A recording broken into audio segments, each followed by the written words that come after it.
Going this way. That way. No. See that way?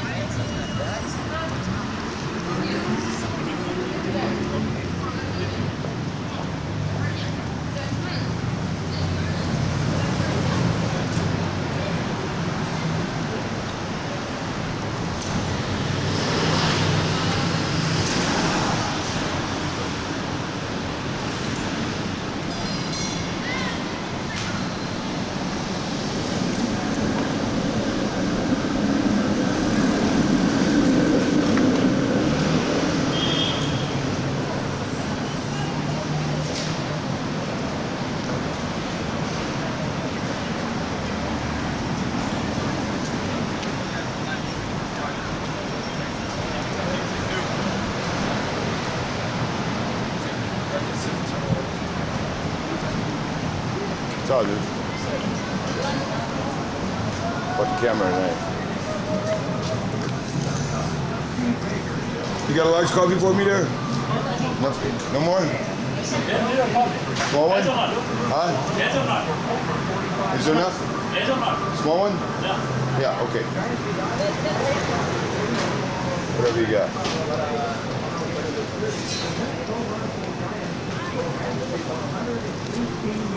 Are the Giants on? Nice meeting. I mean, that thing next 15 minutes. Okay. A little bit. Give me 50 cents. 50 cents? 50. Tip jar. One of my favorite activities as Giants manager is working with future Giants baseball. Yeah, buddy. And seeing the support.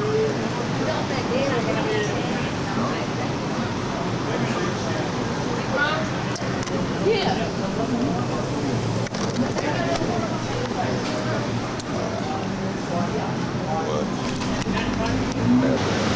Oh yeah, 955 market.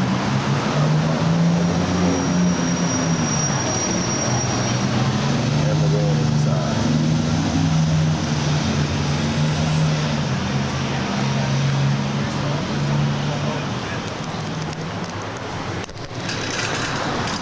Thanks, man.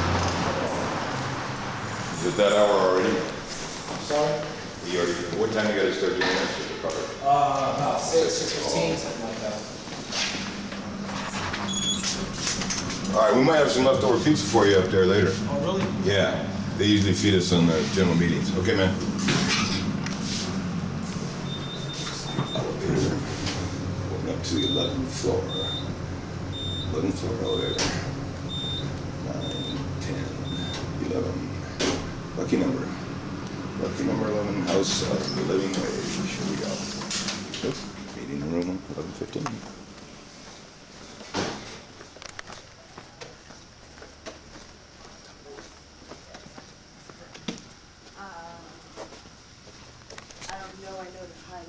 I know that we were discussing having a delegation to the steering committee, go meet Rob McKay, who's the McKay Foundation, who did the funding for the previous, whatever amount of time. Well, it's up to 120,000 we raised to get that. Okay, so he basically was half of what we had before. So I don't know, maybe any members of the steering committee or staff has an update in terms of whether we've gotten any additional money for the next 3 months. Okay, so that means staff will be done when? Project paid. Okay, so as of tomorrow, we will have no paid staff. So that's, and no money. In fact, negative. So that's, financially speaking. In terms of the steering committee meeting, we made an attempt to have a steering committee meeting a couple of weeks ago on September 15th. I was there in Martina Gillis' place representing Coalition for Ethical Welfare Reform. There was about a total of 5 members were there, never more than 3 or 4 at one time. So that's out of a total, there used to be, I think, at least 15 active members which come periodically to the meeting. So that's just to say that, at least from the previous meeting, it seems that attendance at the steering committee, which is sort of a good indicator of what our organizational commitments are to the coalition, seems to have fallen off a bit. It's election season, of course, and I think that sort of is the same thing with tonight. Like, there's just a lot of other stuff going on, and people feel like the law that's currently up has been passed. This just gives people a sense of what we're up against in terms of continuing the campaign. I think we're all really committed to making sure we get more of the stuff done, but have to be realistic about what's really happening. There is another steering committee meeting scheduled for October 6th, and we have some folks who have confirmed that we'll be there. We'll see about that. What time is that? 6? What time? 10 a.m. I believe, is that correct? 10 a.m. over at 219 Golden Gate, which is a local 2 action room. So, you know, I mean, I think basically folks should just be aware of what we're up against, where we have no staffing, we have no money. We have a lot of organizations represented in the coalition have moved on to other battles, at least temporarily. And so, you know, I mean, I think that should frame our discussion for, you know, the next little bit about how do we move on from here, in terms of people's, you know, putting in time and stuff into this in order to actually be realistic about getting stuff done. I don't know if staff or members of the steering committee over here have anything else to add to that, but. I think everybody is still committed to seeing this thing move forward. The election season is going to take a big toll on us. There's so many huge issues on the ballot, and so many, you know, it's like, they're just blowing away. The Bicycle Coalition endorsed Tom Shea yesterday on District 4. I mean, this is unbelievable, absolutely unbelievable. So, Who is Tom Shea or what? I know, it is about point, but there's some big battles out there, because to think about electing a progressive board of supervisors is going to take a lot of work. Okay, but Our coalition is, there's a number of people working very hard. yeah, I agree with that, but just, I mean, in terms of what we're gonna do the next couple of months. It's going to be tough, so I'm hoping we can outline that tonight.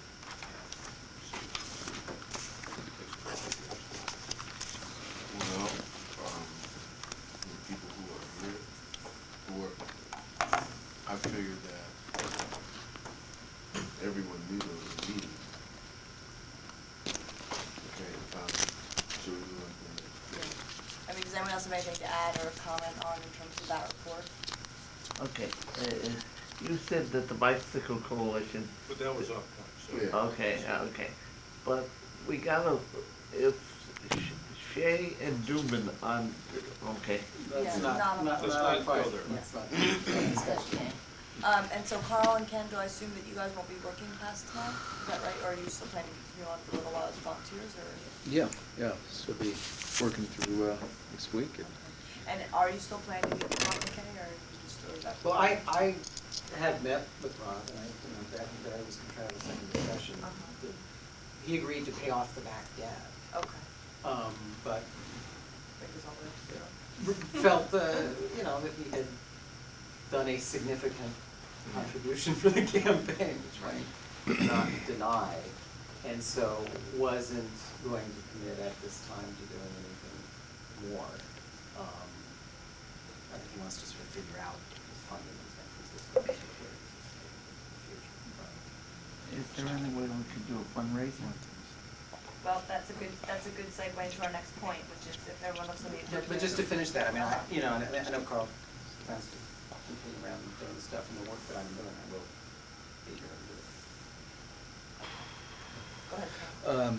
Also to make a note, I'm going to be continuing to do fundraising for, set aside a pool of money for the coalition to continue on the volunteer activities. So we have the account, the San Franciscans for a Living Wage.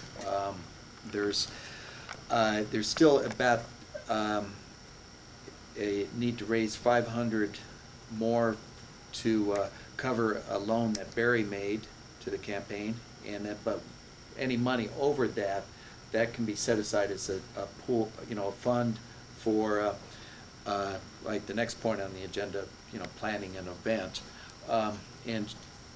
Hey Larry, you want to announce it, a contribution from the Sky Caps there to? Oh, I'm too humble.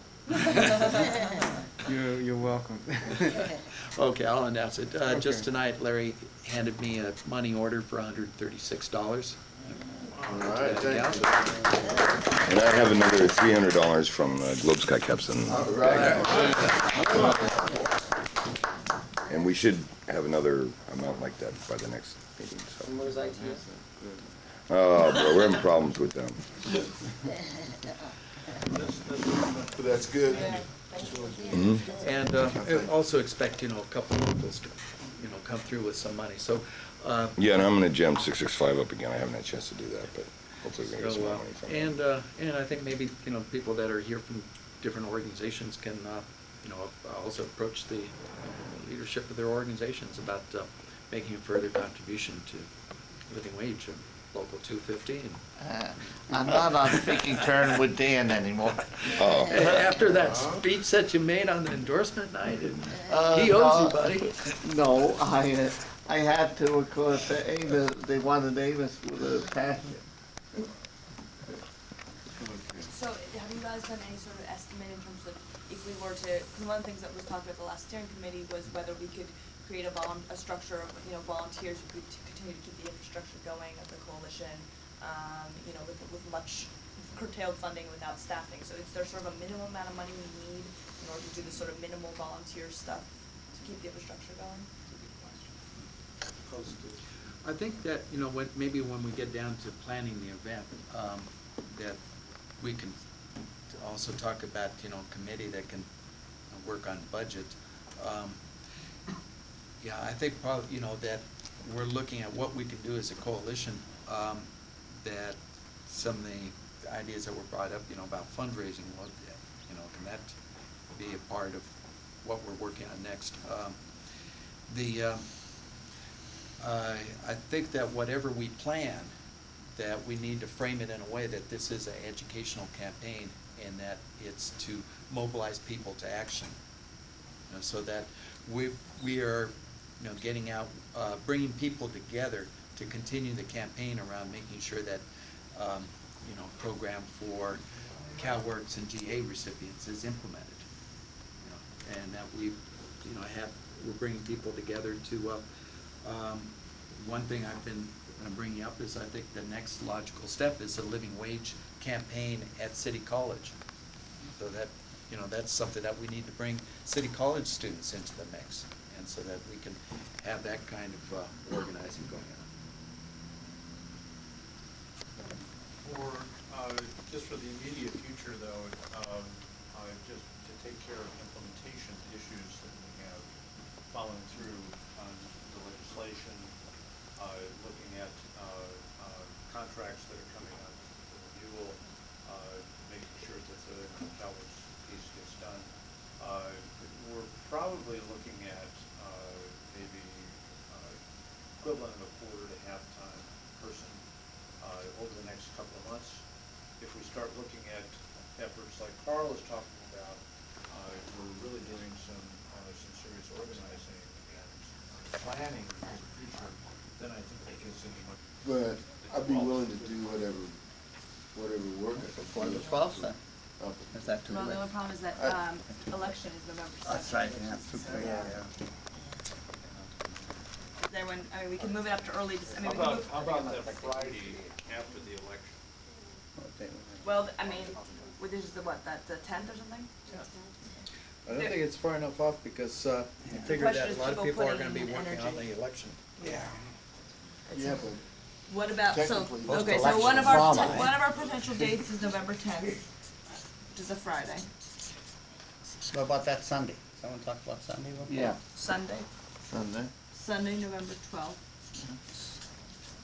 Is Veterans And then Day what about enter in there at all? Any problems? What about the first week of December? It's kind of before the real holiday season starts. It gives us, and people have had a little time to recover from their Thanksgiving dinner. Thanksgiving dinner, and also their campaigns. Right. So Summer will be back in town. Holiday party. Yeah, we'll have a holiday scene. Well, the only problem with it being a holiday party Yeah, is that no, there's a I lot of know. holiday parties. Yeah. No, this is a living wage party. Okay. Now, the only thing Carl just brought up is the possibility that there are gonna be runoffs. But That's more than a possibility. well, there will be runoffs. What's the date of the meeting? First Tuesday in November? In December? Is that what it is? Yeah. Or second Tuesday in Yeah, I December? can't remember if it's the first or second. But, actually, Is it the but first, I mean, I think December even if 5th? there's runoffs, so we have, a few hours, Yeah. Right. right? I mean, Yeah. come on, yeah, it's a party. it should be 28 days after the election. So is everybody Okay, so the options right now, it looks like, is everyone most happy with Friday, December 1st? That's the sense I'm getting, but just to, Yeah. yeah? Sounds good. Anyone disagree? And you guys want a Friday rather than a Saturday or a Sunday or a weeknight? I think Friday night is great, that we can go on later. Yeah, everybody's Have some fun, you know? probably not gonna be worried about Saturday morning. Right. Okay, Friday, December 1st it is. Especially if we're at that hotel you taught with Bruce. Me and the Brewster together, with a bar available. Trouble. Type of event, the two things I've come up are, and these are not, you know, That's easy. what's the word I'm looking for? Incompatible. Or potluck, Yes. and then like Powers Party, for those of you who weren't at Powers Party, it was their office warming party a couple weeks ago, which was quite lovely and Capital letters, fun, right? I agree that this is an important thing for us organizing to be able to move forward, but number one, we're gonna come together and celebrate. And so that means that however we structure the evening, it's not gonna be an evening of just political speeches, of not just trying to fire people up. We wanna have some fun, and that we'll have some materials there that we can distribute to people. We can perhaps have some shorter speeches, so people get it, that this is an ongoing campaign. Yeah. But the way I envision it, it's not a huge rally in which people are gonna just kind of drift away after a while because people are talking at it too much. Maybe we'll have some dancing too, or whatever, you know. Can I call myself? Yeah. I have two comments. I have two comments to make. The one is that City College is really hard to get to, and I think it's gonna be really hard to get people to go out there, the current members. So for me, that's problematic. I agree that we wanna bring in new folks, but not at this particular party, not if it's at the expense of the other people. And then I wanted to go back to Powers Party, which I think did a really actually good job, and Larry or Emma, maybe you could sort of talk about how you did that and how you planned it, but that was, there was a DJ, it was fun, people danced, people hung out, and they had North Tamales, but at the same time there was a very nice program which sort of built people's other organizations' solidarity with Power and renewed people's commitment to work with Power and sort of brought people back into that fold. So I think there's a way to do it, it's relatively short, but that still accomplishes what we want to accomplish and still allows us to have fun. Candles as well. Well, Oh, yeah, the little candle. you gotta have something for everybody, but we still have the candles, so. we can No. make it different. No, I was burning my hands, I was. Well, yeah, I mean, made you think about it later on. You We found had a ways in memory. a lot of places. But, yeah, Years. my thoughts are that, part of the organizing that party, was the flyers that we sent out, and then, the people that, we organized with, people we supported in the past, and, the people like who were looking for us couldn't find us. We had several problems with our telephone, but the office warming was not so technical, but it was the fact that we've been so busy. So I'm thinking that all the people that sit in on the negotiations has branches out into their organizations that could actually produce another 200 to 300 people if that's what they wanted to do, and especially people that have really benefited from a lot of the legwork that was done. I think if you impress upon them, you can actually make this thing come up. Yeah, I mean, Right, it's that's what I'm incredible saying. group to invite, I mean, it's all the people who went out and collected Right. signatures, all the people. It's because they all deserve. Right, there's 2,000 people who worked on the campaign in one way or another, plus, people at the various, I think that's some of the the different issue. work sites and all. Well, I mean, it's a question for you all, if we do something down here at 6 o'clock on a Friday, are airport people gonna be able to get in? I think this is a good location for them because there's access to the burn. Yeah. So if we, like, Yeah, what it's do easy you to think, get like from Bart. 87's hall? Or, Okay, so I'm gonna put that on the list. So can I just, before we move on, because I think we're ready to move on to some of the logistics, but I just want to see if everyone's sort of at least at peace with the sort of general idea that seems to be coming up, which is it's going to be a potluck. I was actually, one other thing I thought of is maybe Food Not Bombs could do some food. In addition to Nora's tamales and Jose's. But you know, that we'd have a sort of a potluck and we'd ask our member organizations to contribute either by supplying, you know, the small supplies or the food or the ingredients or whatever, so that people wouldn't have to do a huge cash outlay, but it would be enough to make a nice party with nice food and whatever. And that we'll try to find, and we'll have a relatively short program, but one that's political and celebratory and also of renewal. And that folks from Power will be on the program committee so that we can use their expertise that they just used on their office warming because it was so nice. And you know, we'll try to find someone to do some music and have some dancing and just sort of have it be, and you know, sort of low key but nice. And I marked down some of the, so is everyone sort of good with that? This could be huge. You know, it should be. For all the people that put effort into it, you have to think about it, you know, I mean, you know, This would be making a big statement in terms of us going forward as a coalition. So Local 87 you mentioned? You Yeah, said- as where is that? As a again? place. That's about 2 blocks up from here. Oh, on Golden Gate. On Golden Gate. Yeah. Good location. There was an Amiana party there one year. Yeah. 4 years ago. Does anyone else have any, should we move on to location then? We have date and we sort of general outlines, should we just think a little bit through? So we think we're saying that around this neighborhood is good, it's where a lot of our organizations are based, and it's accessible by BART and across the bay even and other places. Are we good with that? Mhm. Yes. Is it big, real big? We're not gonna be able to get over on a Friday. I don't think. And then there's a lot of people that are not here, you know. Whenever we include them, they're gonna have to work. So Local 87 is a nice Just idea. As far as Cole bringing up the city college thing, I think that's almost gonna have to be some sort of separate event, like a rally or something that we could have there or something, and some kind of planning that would go into that. But maybe this, I think, should be more to bring everyone together that was involved in the movement and everything else, and, you know, doing the things that we mentioned. And, you know, once we have some renewed energy from all the people that have been involved, then I think we'd be ready to go out to bring in new people, you know, and something like that is bringing new people in, and then we'd have to have some kind of, and I don't know what the format would be or how we'd do that, but I mean, I think that is something that's important for us to bring in others that are out there that have similar interests and would be probably willing to get involved in the coalition if they were aware of what we're doing and, you know, how we work and things like that. So I think we should address that, but I'm not sure that that's something that we can combine in this activity. Another possibility is Paparella rooms. Oh, here's a question, just because it sort of has an impact on our range of places. I'm assuming we want to be somewhere, I mean, we have some people who are going to be in recovery or not going to be wanting around alcohol probably, but then again, I think some of us will want to have some champagne and beer. Yes, it's the weekend. So It's one the of our, weekend. so one of our criteria for a space is a space that where it's okay to bring in alcohol, is that right? Must have alcohol.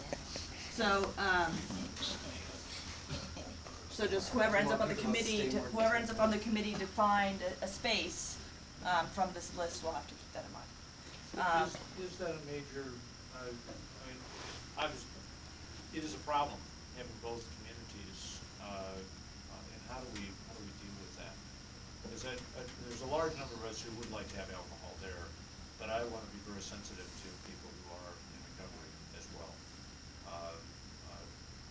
And I'm stumped as to how we deal with that. Well, I don't think we need to have a clean and sober event, I just think that I don't know, Well, just make sure they have plenty of options. plenty of options in terms of juices and stuff like that. And then, O'Doul's.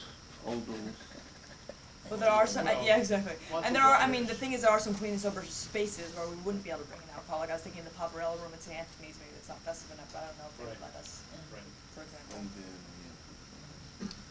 So lots of sodas and waters. well, they should have many options. Okay, that's cool. Any other, Centro del Pueblo in the auditorium, oh, yeah. What about the women's building? That's really nice. women's building. Yeah. Which room? I don't know.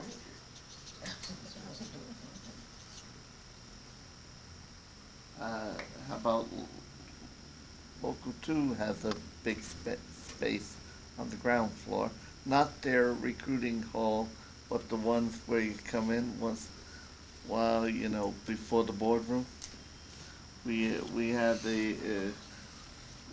we honored His Holiness there, the mayor. And then also the ILWW, they have parties there. Yeah, Local 6? Yeah. Yeah. That's a good, on 9th Street.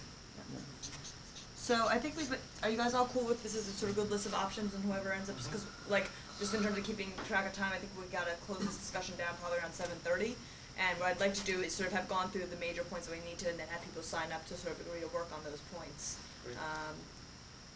So this is a good list, and so we know what we want is a place where we're allowed to have alcohol, where, you know, we're gonna have access on a Friday evening, all things being equal, we don't wanna have to pay. So like, for example, I know the women's building doesn't give stuff out for free right now.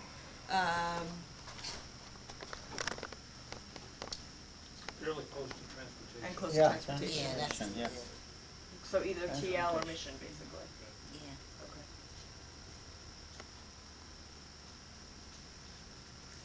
I think the closer it is to around here, the more people will. To Tenderloin more than Mission? Just because where a lot of the work sites are, where people work. TL preferred. I think so. would the TL also cover South Market? Yeah. Yeah. Yes. Well, Ninth Street works. Yeah. People, for instance, we had a whole bunch of people coming from the airport. What is most convenient? There are a lot of people who are trying to drive, or is, what's your sense? Well, we live all over the place because, you know, it's an airport, so it's like we're kind of spread out. So I don't think we're a good group to Yeah. gauge that by. I mean, you know, I like the idea of somewhere on here or downtown because they can get on barter, you know, which I do often. Go to Daly City or So whatever. near a bar thing, or, you know, somewhere. Well, yeah, somewhere that's not It's a too. good option to Yeah. have. Yeah, it's Yeah. a very good option. People could park in the outlying area and then just take part. Right, some people may be Right. discouraged in coming down here because of no parking. And if you're not accustomed to coming downtown, you have no idea where to park. So that's a little bit discouraging. Yeah, and if we even included that on the flyer, you know, that There accessible are by a lot of barter. workers, a lot of workers that are impacted by this out of the airport. And, Yes. this is, it'd be nice to see, Mhm. see a lot of people go out.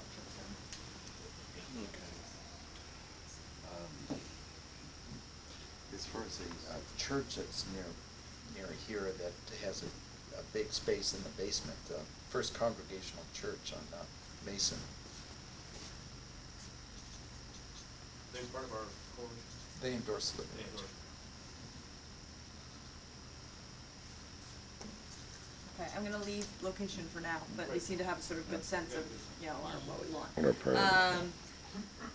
Okay, so we have our sort of type of event, we have our date, we have our general idea of location, outreach, Larry talked about flyers, reach out to allied organizations, 2,000 people worked on the campaign. And then workers, I mean, I think we know how to do the outreach, I would imagine we'll need a whole committee on that. And then there's the program, we'll need folks to be on the program. Like, I'm just sort of thinking in terms of committees, I think we need one person could probably work on location. I think we need a few people, someone who's willing to working on a flyer, and then probably, if it's possible with our former staff, to sort of help draw up an outreach plan in terms of how to get the word out to folks. And then we need people to work on the program. Any press releases? I think so too, yeah, maybe some media, media I think would go under outreach. Budget. Do we need to draw up a budget for the event, or are we just assuming we're gonna do it real hard scrabble and do everything sort of donations only, and try to get some small donations from hit up all of our steering committee organizations for small donations? We are gonna need to do printing and postage, no matter how we cut it, plus Right, some that's level true. of. And phone, right, drinks is your phone getting cut off? What a good question. We haven't even dealt with the phone lines. or if not, we gotta get it advanced. You know, if we don't have a phone number for people to contact the campaign, it's gonna be a little Well, hard. let's plan on keeping that going. Alright, the phone. We That's can like keep- $20 a month, right? Yeah, we can keep Okay, that. I think. Is charged at a level.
No peace.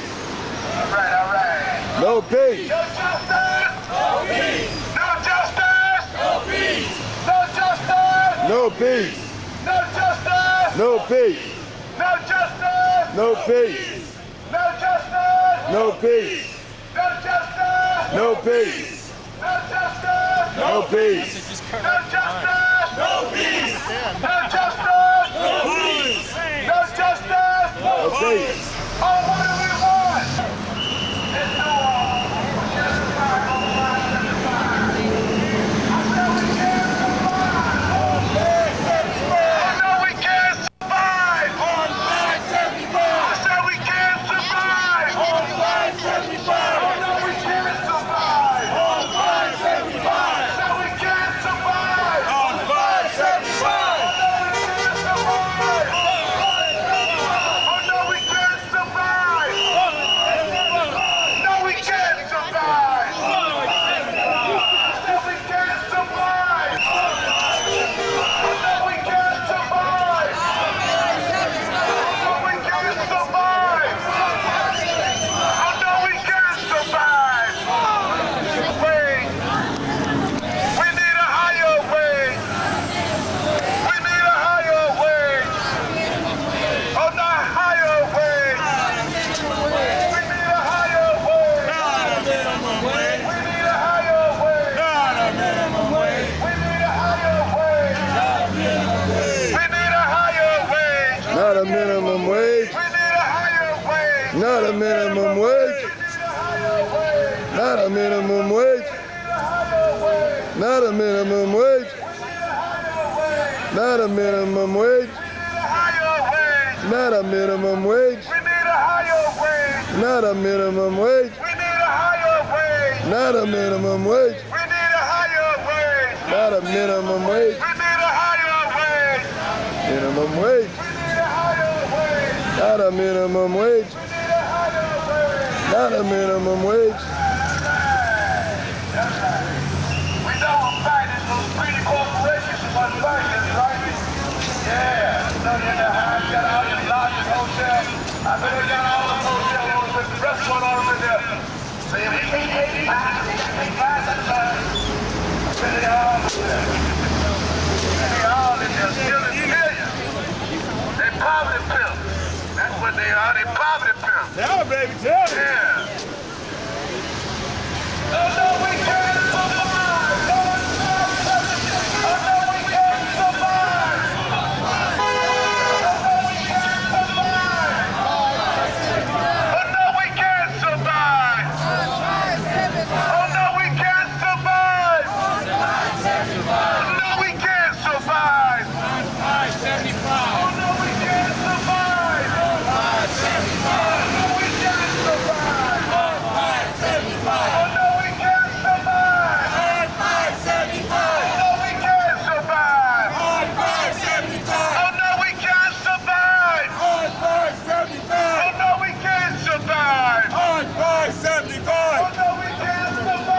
On 575. On 575.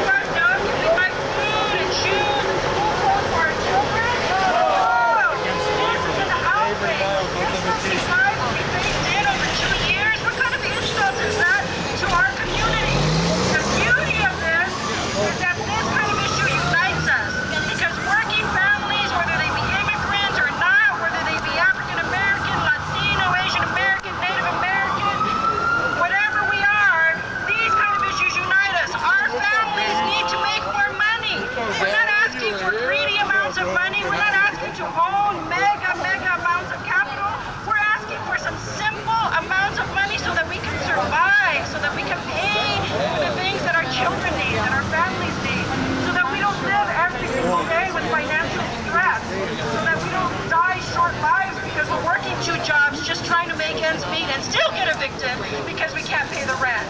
That's unfair, that's unjust. We need to raise the minimum wage now because it's the right thing to do, it's the just thing to do, and because our communities are united behind this cause. Well, I guess that's saying it pretty plain, isn't it? Plainly, I should say, to be correct grammatically. As far as all Paloma.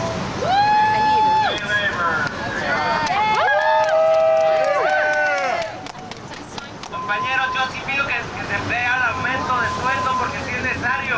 Aquí como tantas ciudades, San Francisco, que están aumentando y explotando mucha gente, necesitamos el aumento de sueldo. We need the raise of minimum wage, especially in communities like San Francisco that are pushing poor people out. Sí, o sea, necesitamos que den el aumento lo más pronto posible porque mucha gente ha salido de aquí de San Francisco y todo también basado en el Estado, porque el Estado también no le está dando aumento y el Estado ni la ciudad nos quieren aprobar un aumento para los empleados y ahora nos quieren quitar más en la ciudad. La ciudad quiere quitar a los no profits, les quieren quitar para poder dar aumento a las organizaciones. Les quieren quitar a las organizaciones para darle aumento a la gente y a la ciudad. Eso no es justo. Queremos el aumento porque esta nación ahorita está creciendo muy alto y tiene mucho dinero para dar. Compañeros, we need this minimum wage to be raised now. The reason we need it raised now is that poor people are being pushed out all over the state. Poor people are being pushed out of the city. We see it as examples here in San Francisco. We need the minimum wage raised now. Sí, queremos pedirle al gobernador también que apruebe el aumento. Lo tiene que aprobar porque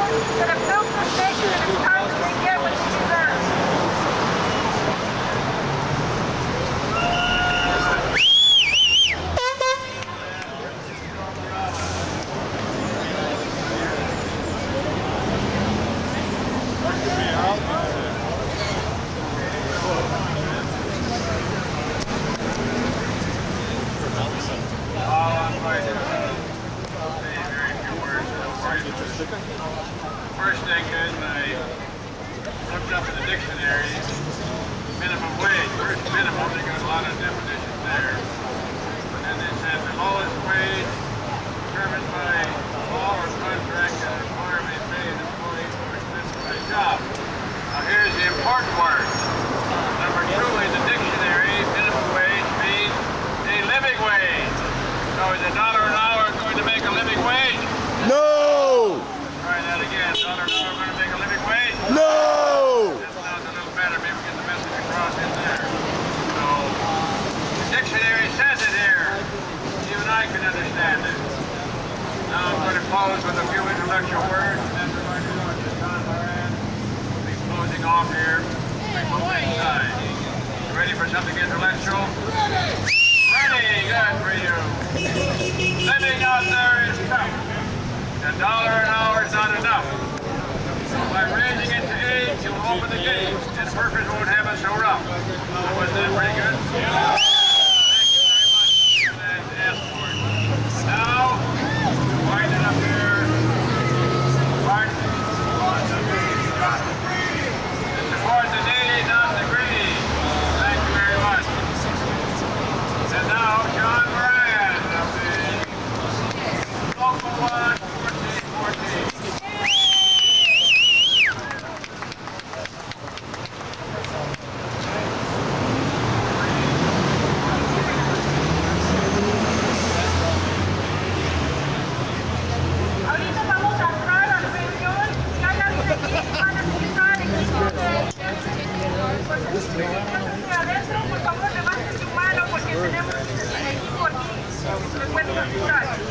¿Hay alguien aquí que necesita servicios de intérprete? ¿Nadie?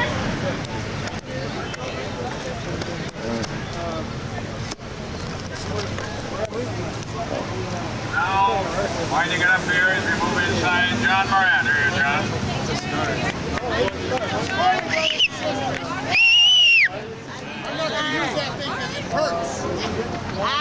Can you hear me? Yeah! Good morning, Howard. How are you doing? Fine, how are you? Brothers and sisters, the history of the minimum wage comes about. Under Roosevelt administration, they realized that most municipalities were run by criminals.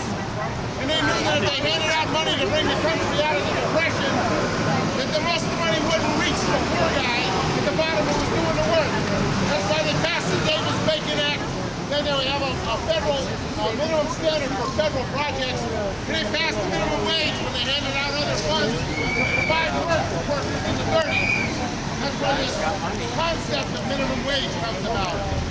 The insanity of it here is we're going to go into an agency that establishes minimum standards and minimum wages. We're going to ask you to raise it. I would propose a different number. If you take $20 an hour and multiply it by 2, since there's 2,080 hours in the hour work year, that's $40,000 a year. That would barely qualify you to rent an apartment in San Francisco. I think that message has to be given to these guys inside.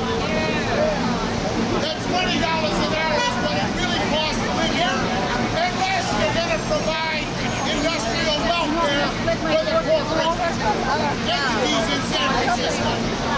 Now, if we're going to provide welfare, I think we need to talk about how much are they going to pay to cover those welfare costs that we're going to provide for them. Because the minute they don't pay $20 an hour and don't provide health benefits, we provide the most expensive health care in the United States. It's called the emergency room in San Francisco General.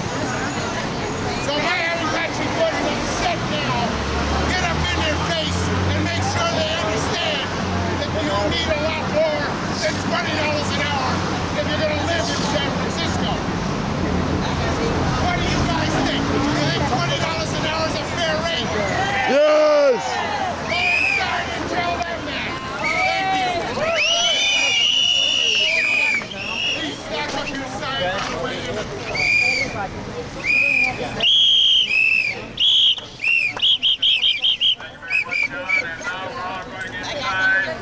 Let them know and see the people, the real people, okay? All right. No justice. No justice. No peace. No peace. No peace. No peace. No peace. No peace.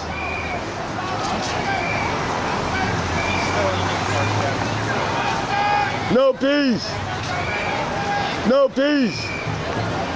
No peace. No peace. No peace. No peace. No peace.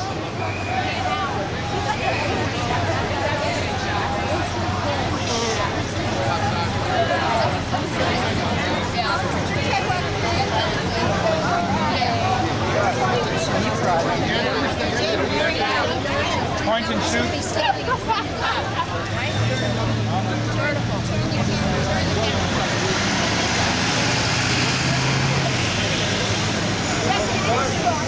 Okay. Great. Thank you very much. I got you too, Eileen. Oh, thank you. Uh-huh. Barry told me to.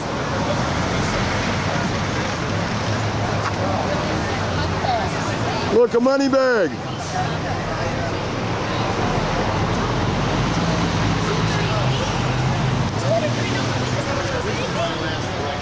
As far as I'm concerned, maybe I'll leave the election.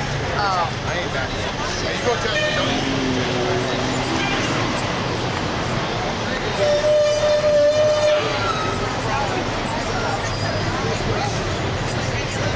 That's what I'm gonna start getting. Get myself a feed off the board. Apparently it's got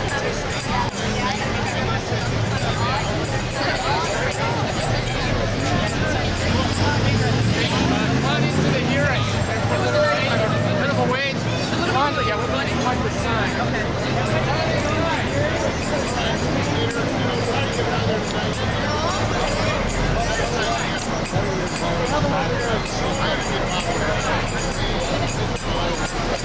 no,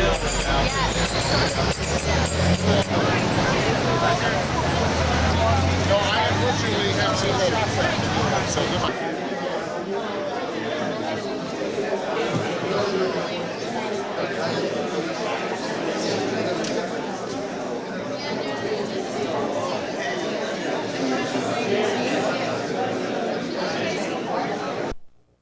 Garcia, who is a janitor here in Sacramento at 555 Capitol Mall.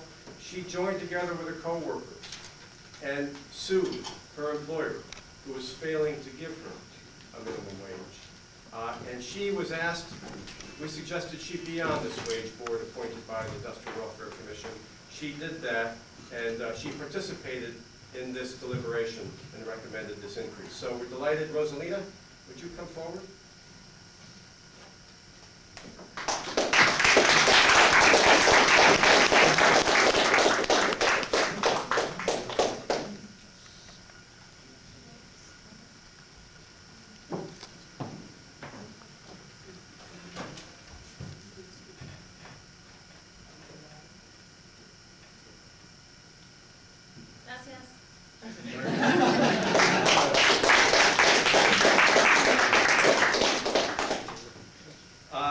Todu from HGRE Local 2 in San Francisco. Ron Lind, who is an organizer with the United Food Commercial Workers Local 428 in San Jose, was also on the wage board that made this recommendation. And so, Ron, we want to share this with you as well. Raise the minimum wage. Congratulations. Thank you. I'm honored to have played a small part of this first step, I really think it is, in raising the minimum wage in California. As our union tries to organize workers in the retail sector, we find many of those workers are going to get a raise through this increase. And these are not, teenage kids that are just trying to make their car payment. More and more of these retail workers laboring for minimum wage, we find are supporting families. They're living 3 or 4 or 5 to a home, especially in Santa Clara County where we're from. So this is a great first step, and we look forward to working to take it further. Thanks very much.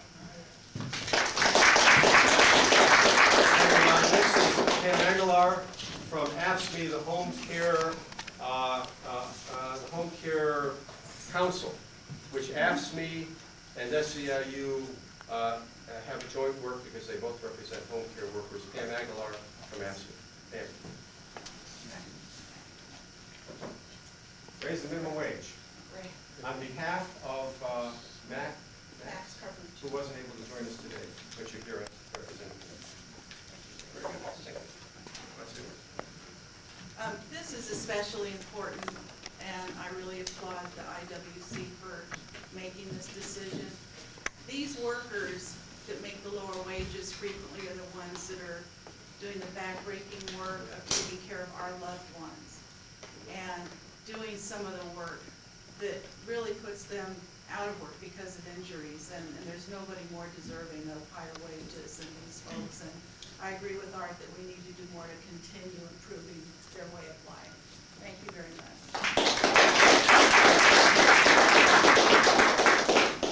Now, we also have Janet Wright, who came up from Long Beach today, who is with the Machinists Union, who also was on this wage board. Janet Wright. Raise the minimum wage. Good job. Thanks for the The Machinists Union are here, the fighting machinists. This speaks to the issue and the arguments that we raised, that this issue reaches a cross-section of California, and the Machinists Union typically are not seen as minimum wage workers, but I'll tell you, members in my local are getting a raise as a result of this work. Thank you.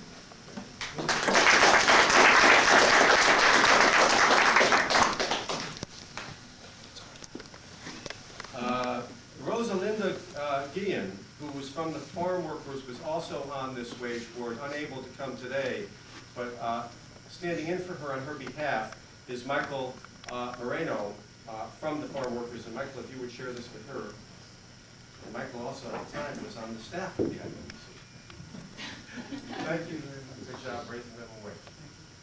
Let's see what you Thank you. On behalf of Rosalinda and the United Farm Workers of America, I'd like to thank Art and Tom Rankin and all the workers who put together a very good, hard-working effort in ensuring that that raise came about.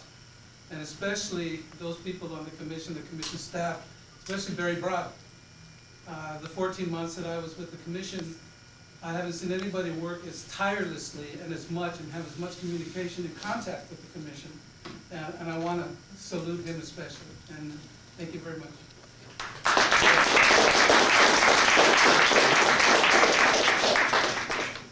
Now we have from the Service Employees Local 480, James Duval. James. That's what I thought. Why did they tell you? Oh, they did it on your name tag too. Yeah. Thought maybe you were two-timing on us. James, thank you very much. Here's your little. We've seen tremendous job growth, however, we've not seen the benefits of that prosperity broadly shared amongst all California workers, and this is an important first step, and we look forward to more.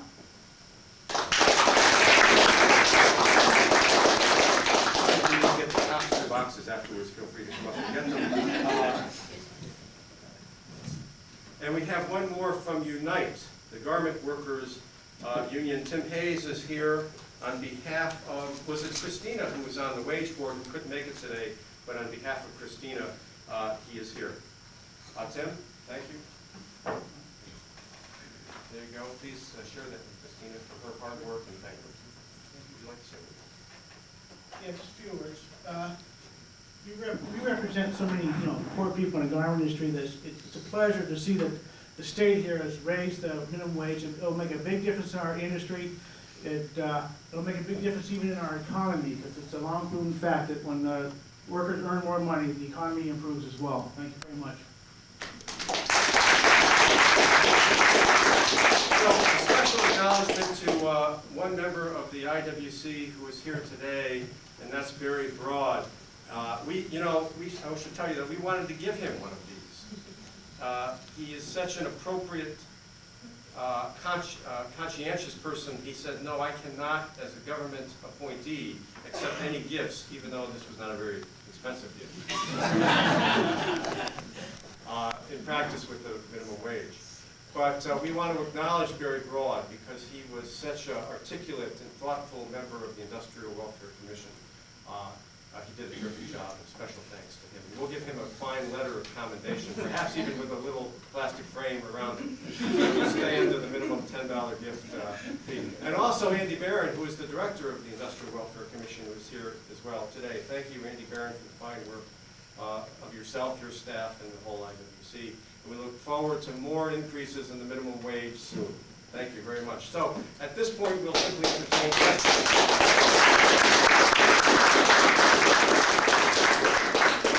We'll entertain any questions that you may have. I should say that this increase in the minimum wage is a 17% increase over 2 years. That's more than even some union contracts did. But we're proud of it because these are the folks that most need that improvement. And particularly as we see over the last 20 years, the minimum wage, real value has gone down in a significant way. The income of CEOs has gone up in a dramatic way. Where they once made 42 times the average worker's wage 20 years ago, now they make 420 times more than the average worker's wage. Our job is to narrow that disparity and share the prosperity for all workers in California. We've done that this year, a small amount. We're going to continue to do that more and more in the future. Again, we'll entertain any questions now if anyone has any. Yeah, when you're talking about legislation for the next session, can you be a little more specific that you're going to be working on? Yes, and it's around, and I mentioned in particular a concern about not just the low-wage workers, but also injured workers and unemployed workers. And in both cases, under unemployment insurance and workers' compensation, California ranks among the very lowest of all the states. We are in deplorable condition as the services that we provide to the unemployed and injured workers. And a priority for us this year will be to try to bring California up to the norm of the rest of the states for the injured worker and the unemployed worker. Numbers-wise, what's the norm and where's California at? California is 49th among states for unemployment insurance, and it is one of the worst, I don't know exact ranking, in workers' compensation. Other questions? What about the issue of living wage legislation on a statewide basis? We have to address that in the long term because clearly the minimum wage increase continues to be below the poverty level in the nation. And the poverty level, I think, is now about $8.16. If you're making less than that, you're living under conditions of poverty. The living wage says that everybody deserves a living wage. And some data says that that really is $10 an hour or more. In the Bay Area, with the cost of housing increasing at a dramatic pace, it is, I've seen some data suggest that you have to make $17 an hour to keep up, to have a modest apartment in San Francisco. So a living wage means we have to acknowledge that all families in the state of California need to have a decent standard of life. And we're getting closer, but we have a long ways to go before we get there. Thank you all very much for coming. We appreciate your time. And that concludes the press conference. So we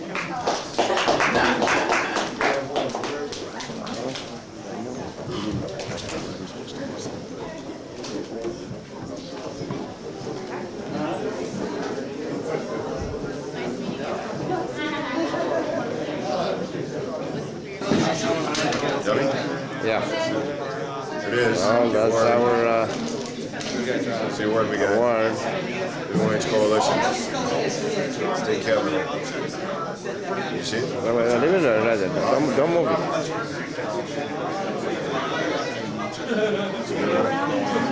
Leave it right there.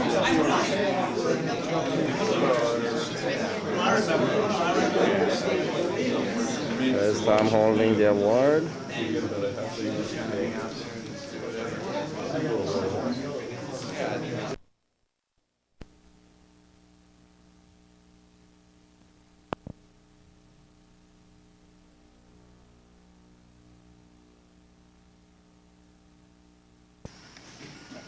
49 years old, and 32 years versus 49 years I've worked for minimum wage. Places I've worked at is hotels, hospitals, nursing homes, and private homes. The quality of that life has been very poor. When I tried to make a transition, I come up homeless, not enough money to pay my rent. I was also diagnosed with paranoia and the mental health system. So the quality of living from all of that is very poor. The time I've had to spend with my family was very poor. As a result of all of this, I've ended up on disability.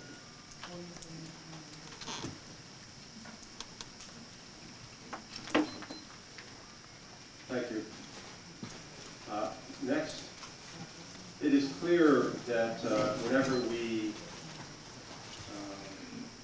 meet with, see, observe, and work with minimum wage workers, it becomes very clear to us that this is a booming economy, but it's a bust for hundreds of thousands of workers in California. Next, through the chair, we recognize Father Peter Salmon from the religious community here in San Francisco, active in the community, and pastor of St. Teresa's Catholic Church. Father Salmon. Good morning. I come as pastor of a Catholic Church in San Francisco. I come speaking on behalf of the people who are my parishioners, the people who live in my neighborhood, and people in San Francisco that I've worked with closely over the years. I have been one of the co-chairs of the Living Wage campaign for the last 2 years, a campaign that recently achieved some notable success in this city.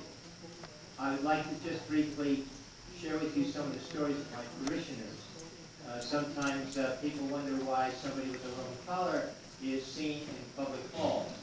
It's because we believe that the values that we find in our Judeo-Christian tradition, many of which are explicitly laid out for us in the Bible, have something to contribute to the quality of public life.